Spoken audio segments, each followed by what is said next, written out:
against demonstrators for a second day following immigration raids. All right, we're going to start with our top story. US President Donald Trump has thanked the National Guard for a job well done hours after announcing troops would be deployed in the Los Angeles area. Trump earlier said 2,000 members of the National Guard would be deployed following clashes over raids on undocumented migrants. Residents of a predominantly Latino district repeatedly clashed with immigration and customs enforcement federal agents.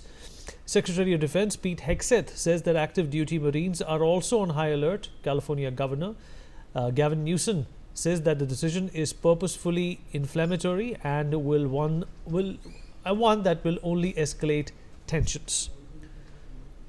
Aditya, my colleague, is joining us on the broadcast to talk more about this. Aditya, in fact, what started off as a clash between protesters and agencies seems to be grabbing world headlines. What exactly is going on over here, and what are the demands that these protesters are putting forth? Well, absolutely, Vineet. When these protesters have been, clashing with the police in the Los Angeles, and due to that, National Guard now will be deployed at the LA. This can. We have seen, how during Trump's administration, the deportation thing has been massively being done.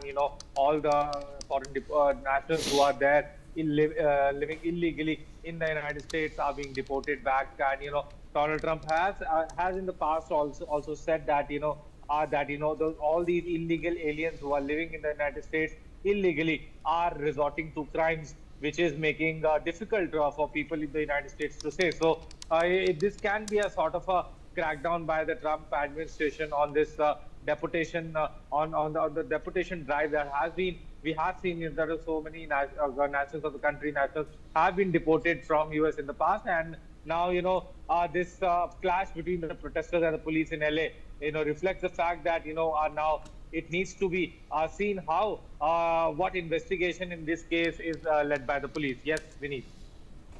Aditya, stay on with us. In fact, a video circulating on social media captured